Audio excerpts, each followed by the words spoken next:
24-এর পরবর্তী একটাই পরিবর্তন, সেটা হচ্ছে হাসিনা নাই। এটা অনুভব করতে পারি যে আমরা আমাদের মতামত জানানোর জন্য মুক্ত। স্বাধীনতা বলতে মানে উশৃঙ্খলতার সাথে জীবনযাপন, তারপরে যা ইচ্ছা তা করাই তো আর স্বাধীনতা না। তো আমরা 34শে জুলাই যে বিষয়টা দেখলাম, এর মধ্যে দিয়ে আমরা উপলব্ধি করতে পেরেছি আসলে স্বাধীনতাটা কি ছিল, এতদিন আমরা কিভাবে এসেছি। জেনজির কাছে স্বাধীনতা মানে কি, বিজয় দিবস মানে কি তাদের কাছে, সেই বিষয়টি জানবো। সঙ্গে আছি আমি মেহরাজ হোসেন। স্বাধীনতা আসলে আমরা যদি 24 পরবর্তী স্বাধীনতা চিন্তা করি, অবশ্যই স্বাধীনতার একটা পরিবর্তন আসছে। তবে স্বাধীনতার মৌলিক যে সংখ্যা আমরা চিন্তা করতে পারি সেটা হচ্ছে আমরা মত প্রকাশের স্বাধীনতা। এটাই ইম্পর্টেন্ট, কারণ হচ্ছে আমরা বিগত ফ্যাসিজমের সময় যে বিষয়টা দেখতে পাই, এই জায়গাটাতেই সবচেয়ে গুরুত্বপূর্ণ যেই ফ্যাক্ট ছিল সেটা হচ্ছে মত প্রকাশের স্বাধীনতাটা ছিল না। কেউ একজন তার নির্দিষ্ট মত ছিল, যে তার যে মতামত, তার যে ভিউজ, এই বিষয়গুলো কেউ একজন শেয়ার করতে পারতো না। কিন্তু 24 পরবর্তী আমরা যেটা দেখি সেটা হচ্ছে এই জায়গাতেই যে আমাদের একটা মতের যে মত প্রকাশ যে স্বাধীনতা সেটা আমরা পাই। তো বিভিন্ন বিষয়ে এখন বিভিন্ন রকমের আমরা যেটা মত দেখতে পাই। তো অনেকে অনেকভাবে এই আন্দোলনকে যেটা ভিন্ন পথে নেওয়ার চেষ্টা করে। তো সেক্ষেত্রে আমি একটা জিনিস চিন্তা করি, সেটা হচ্ছে যখন সবাই বলে যে 24 পরবর্তী কী অর্জন হয়েছে, স্বাধীনতার ক্ষেত্রে কী অর্জন হয়েছে, আমি শুধু একটা ওয়ার্ডই বলি, সেটা হচ্ছে 24-এর পরবর্তী একটাই পরিবর্তন, সেটা হচ্ছে হাসিনা নাই। যেটা সত্যি কথা সেটা হচ্ছে আমাদের যে মত প্রকাশ স্বাধীনতা, আমরা যে এখন মুক্তভাবে হাঁটতে পারছি, যে কোনো একটা চিন্তা করতে পারছি, ভিন্ন মত যে আমরা যেটা মুক্ত মনা যেটা বলি, বা মুক্তভাবে যে নিজেদের ভিউজগুলো শেয়ার করা, এই বিষয়টাতে সবচেয়ে বড় পরিবর্তন এসেছে। এবং স্বাধীনতার যদি মৌলিক পরিবর্তন যদি আমরা চিন্তা করি, এইটাই পরিবর্তন 24-এর পরিবর্তন। স্বাধীনতা মানে হলো মুক্তি।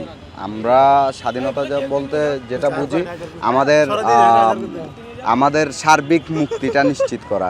আমরা জাতি হিসেবে এবং আমরা বাঙালি হিসেবে আমাদের দেশে যেন আমরা স্বাধীনভাবে মুক্তভাবে নিজেদের মতামতগুলো প্রকাশ করতে পারি।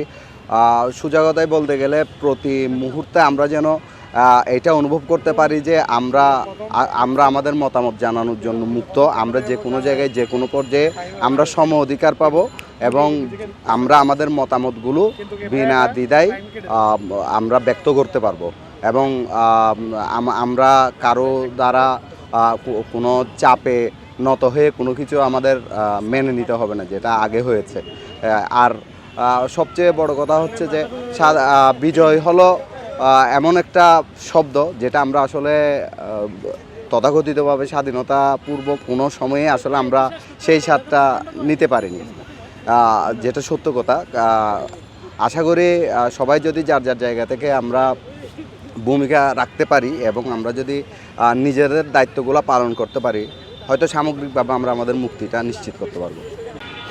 আসলে স্বাধীনতার তো অনেকগুলো মিনিং দাঁড়ায়, তারপরেও আমি যেটা বলি, স্বাধীনতার মধ্যে থেকে একটা বিজয়কে মানে উদযাপন করা আমার কাছে হচ্ছে স্বাধীনতা বলতে এটাই বোঝায়। স্বাধীনতা বলতে মানে উশৃঙ্খলতার সাথে জীবনযাপন, তারপরে যা ইচ্ছা তা করাই তো আর স্বাধীনতা না।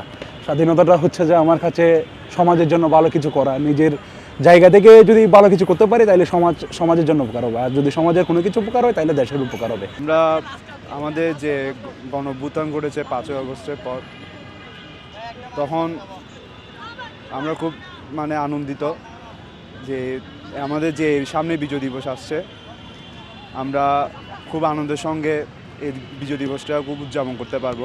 স্বাধীনতা আমরা দেখিনি, কিন্তু স্বাধীনতা আমরা আমাদের মা বাবা দাদা দাদি শুনেছি ওনাদের কাছ থেকে।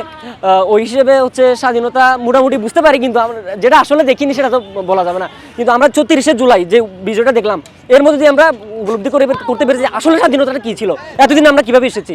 তো ওই হিসেবে 16 ডিসেম্বর বলেন, 14 ডিসেম্বর বলেন, এগুলো হচ্ছে আমাদের কতগুলা খুব স্মরণীয় দিন হিসেবে থাকে। আমরা পালন করবে না করি, মনের মধ্যে তো এটা আমাদের এই জিনিসটা তো কি পালন করতে হবে, লালন করতে হবে। ওই হিসেবে আমাদের মনে সবাই আছে।